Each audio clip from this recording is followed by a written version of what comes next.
Hello दोस्तों, नमस्कार। कैसे हैं आप सब? आई होप कि आप सब अच्छे होंगे, खूब बढ़िया से मन लगाकर पढ़ाई उड़ाई कर रहे होंगे। जैसा कि आप लोगों को पता है, हम लोग पढ़ रहे हैं क्या, एक एक राइटर को लेते हुए चल रहे हैं। एक एक राइटर में आप लोगों को काफ़ी सारे मैंने राइटरों को पढ़ा दिया है, तो एक एक का जीवन परिचय और उनकी रचनाएँ, उनकी कृतियाँ जितनी भी जो भी हैं, मैंने उनके बारे में पूरे डिटेल से पढ़ाते हुए चल रहे हैं। तो एक एक राइटर से आप लोगों को बुक की काफ़ी क्वेश्चंस, काफ़ी चीज़ें तैयार हो रही हैं, तो आप लोग मन लगाकर पढ़िएगा। कमेंट करके बता दिया करिए कि क्लास कैसी रही है। हाँ, इसके बारे में कोई कह रहा था कि हाँ आपको हिंदी पढ़ना नहीं आता है, तो हिंदी पढ़ना नहीं आता है तो भैया ना पढ़ के हमसे किसी और से पढ़ लीजिए। हम तो ये तो कहते नहीं कि आप हम ही से पढ़िए। कभी कभी कोई कोई अक्षर ऐसे होते हैं जो नहीं पढ़ पाते हैं। हम तो क्या बड़े बड़े टीचर फेल हो जाते हैं, हम तो अभी छोटे ही हैं। हम तो क्या अभी छोटे ही हैं, जिनका मतलब कभी कभी उल्टे सीधे कमेंट ना करिएगा। तो जो भी करना है पॉजिटिव कमेंट करिए, क्योंकि ज़्यादा कमेंट करना अच्छा भी नहीं लगता है। कभी कभी हाँ सभी से गलतियाँ हो जाती हैं कि मतलब बोलने में कोई कोई अक्षर होते हैं जो नहीं बोला जाता जल्दी से। ये सबसे हो जाता है बोलने में। आप भी स्पीड में कहीं कहीं इंग्लिश हो चाहे हिंदी हो या कुछ भी हो, उसमें बोलने में भी थोड़ा सा मिस्टेक हो जाता है। तो उल्टे सीधे कमेंट ना करिएगा। पढ़ना है तो पढ़िए, ना पढ़ना हो तो ना पढ़िएगा बस, लेकिन उल्टे कमेंट मत करिएगा, ठीक है। चलिए कोई बात नहीं, ये तो होता ही रहता है। इसलिए क्योंकि चैनल का नाम गंदा होता है, या पढ़ने का या पढ़ाने का नाम गंदा होता है, इसलिए आप लोगों को से कह रहे हैं। आप लोगों को मेरी क्लास नहीं समझ में आती है तो ना पढ़िए, कोई बात नहीं है। तो आज के राइटर हैं मोहन राकेश। और सब जगह तो मैंने गलती की भी नहीं है। कभी कभी कोई कोई अक्षर ऐसे होते हैं जो नहीं बोला गया, या जल्दी में कुछ गलत निकल गया हो, तो उसके लिए कमेंट कर दिया जाता है कि हाँ आपको हिंदी पढ़ना नहीं आता है। अगर हिंदी पढ़ना नहीं आता है तो आज 3-4 साल से 2022 से मैं चैनल चला रही हूँ, पढ़ा रही हूँ। पूरा बोर्ड पे भी पढ़ाते हैं, इस पे भी पढ़ाते हैं। बोलने की स्पीड हाँ मानते हैं कि हमारी कम है, कि ज़्यादा हम नहीं बोलते हैं, और इसमें पढ़ाते तो आप लोगों के सभी क्वेश्चन सही हैं। ये तो ध्यान दीजिए कि हाँ सही सब कुछ पढ़ाती हैं, कि कभी कोई प्रश्न या कुछ भी हो गलत तो नहीं जाता है। तो चलिए आगे आज की क्लास देखते हैं। आज की क्लास है, लोग यहाँ पे आगे बढ़ता हुआ किसी को नहीं देख सकते हैं, इसीलिए उल्टे सीधे कमेंट भी कर देते हैं। तो आज के राइटर है मोहन राकेश। मोहन राकेश हैं आज के राइटर। तो हेडिंग डाल लीजिएगा, मोहन राकेश का जीवन परिचय। पूरा नाम क्या है इनका? मोहन राकेश है। जन्म कब हुआ है? 8 जनवरी 1925 ईस्वी को हुआ है। जन्मभूमि कहाँ है? अमृतसर पंजाब में है। मृत्यु कब पूछता है तो मृत्यु है 3 जनवरी 1972 ईस्वी को हुई है। 1972 में हुई है इनकी मृत्यु। मृत्यु स्थान कहाँ हुआ है इनकी, मतलब मृत्यु कहाँ पर हुई है तो नई दिल्ली में हुई है। कर्मभूमि तो सभी पता है, भारत ही है। कर्म क्षेत्र क्या है? नाटककार हैं और उपन्यासकार हैं। मुख्य रचनाएं इनकी कौन सी है? अंधेरे बंद कमरे, अंतराल। अंधेरे बंद कमरे क्या है इनकी मुख्य रचना? इनकी उपन्यास है इनका, ध्यान दीजिएगा, उपन्यास है इनका। तो क्या है? अंधेरे बंद कमरे। तो आप लोग स्क्रीनशॉट ले लीजिएगा। स्क्रीनशॉट्स बीच बीच में लेते रहिएगा, जहाँ पर आप लोग ना लिख पाओ तो हमें कोई ऐतराज़ नहीं है, तो आप लोग स्क्रीनशॉट ज़रूर लेते रहिए।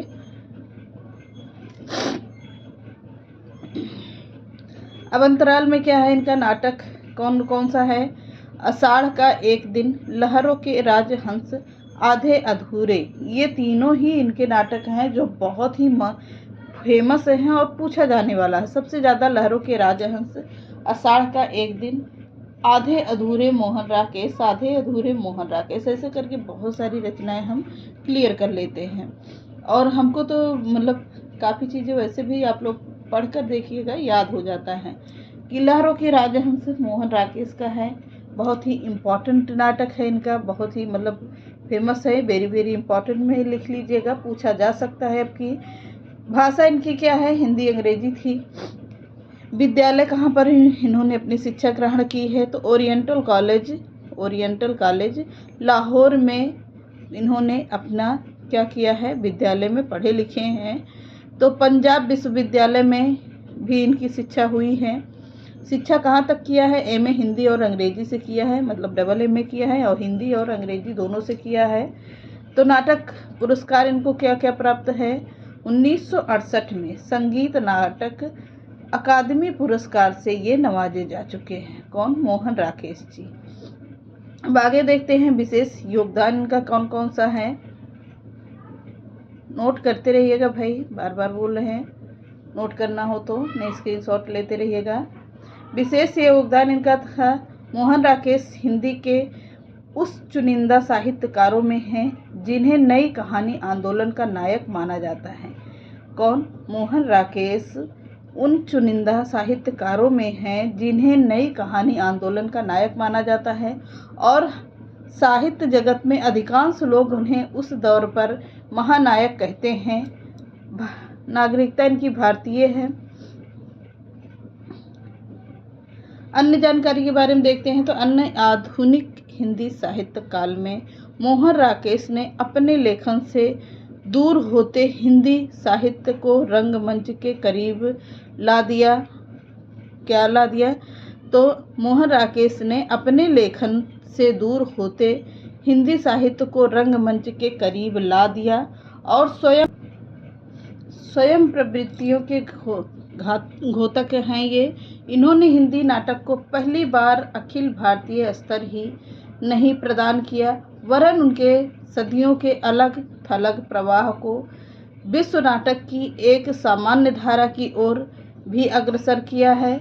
प्रमुख भारतीय निर्देशकों इब्राहिम अलकाजी, ओम शिवपुरी, अरविंद गौड़, श्यामानंद जालान, राम गोपाल बजाज और दिनेश ठाकुर ने मोहन राकेश के नाटकों का निर्देशन किया था। किसने किया था? फिर से देखिएगा। इब्राहिम अलकाजी, ओम शिवपुरी, अरविंद गौड़, श्यामानंद जालान, राम गोपाल बजाज और दिनेश ठाकुर ने मोहन राकेश के नाटकों का निर्देशन किया था। अब चलिए देखते हैं मोहन राकेश की कहानियाँ कौन कौन सी हैं। तो मोहन राकेश जी की कहानियाँ कौन कौन सी रह चुकी हैं, तो पूरा दिख जाना चाहिए। मोहन राकेश के लेखन की शुरुआत कब हुई है? 1944 ईस्वी में हुई है। मोहन राकेश के लेखन की शुरुआत हुई थी कब? 1944 ईस्वी में। नन्ही कहानी से मानी जाती है। कौन सी कहानी है इनकी? फेमस है, नन्ही कहानी से मानी जाती है, जो उनके निधन उपरांत सारिका में, उनके निधन के उपरांत कह रहा है कि उनके निधन के उपरांत सारिका में मार्च 1973 ईस्वी में प्रकाशित, ये हिंदी की गिनती है, 1973 ईस्वी में प्रकाशित कराई गई है। तदुपरांत सन 1946 ईस्वी में उनकी भिक्षु कहानी आई थी। कब आई थी? 1946 ईस्वी में उनकी भिक्षु कहानी आई थी, जिसका प्रकाशन सरस्वती में हुआ है। कहाँ हुआ है? सरस्वती में हुआ है। राकेश की डायरी के अनुसार यह उनकी प्रथम प्रकाशित कहानी है। राकेश जी की 5 कहानी संग्रह उपलब्ध हैं।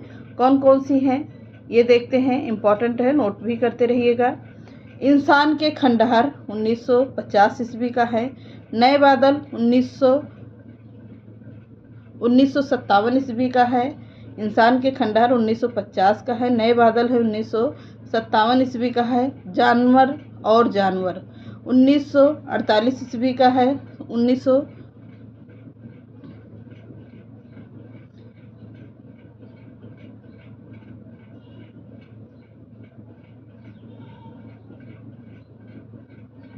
जानवर, आवाज़ चली गई थी।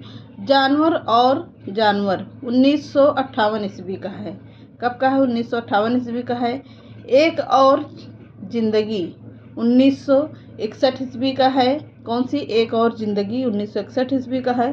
फौलाद का आकाश 1966 ईस्वी का है। फौलाद का आकाश। तो ये 5 कहानियाँ हैं जो इम्पोर्टेंट है, इसको पहले स्क्रीनशॉट लीजिएगा और नोट करते रहिएगा। या तो इंसान के खंडहर 1950, नए बादल हैं 1957 है, जानवर और जानवर 1958 है और एक जिंदगी एक और ज़िंदगी 1961 है, फौलाद का आकाश 1966 है। अब इनकी कहानी संग्रह की कहानियों को पुनः लिखिएगा, आप नोट करके लिखिएगा। इन कहानी संग्रह की कहानियों को पुनः 4 जिल्दों में अलग अलग स्थितियों के संदर्भों के अनुसार बांट दिया गया है। इनके नाम हैं आज के साए, रोए रेसे, एक एक दुनिया और मिले जुले चेहरे। कुछ को छोड़कर सारी कहानियाँ पहले वाले संग्रह की थी। क्या कह रहा है? कुछ को छोड़कर सारी कहानियाँ पहले वाले संग्रह की थी। इन पर पुनः इन्होंने क्या किया है?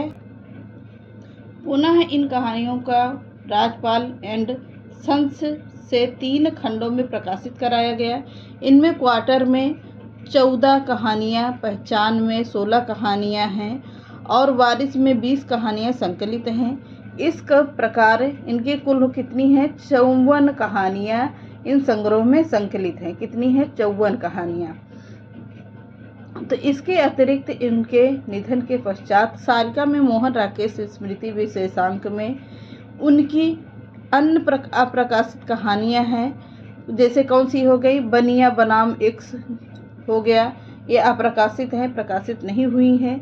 बनिया बनाम एक्स है, भिक्षु है, लड़ाई है, कटी हुई पतंगे हैं, गुमशुदा है लेकिन इस तरह है, नन्ही है, मंदिर की देवी, सतयुग के लोग, चांदनी और स्याह दाग, एक घटना और अर्धविराम। इस प्रकार मोहन की लगभग 66 कहानियाँ दिखाई देती हैं जो अप्रकाशित की तरह हैं। अब यहाँ पर देखते हैं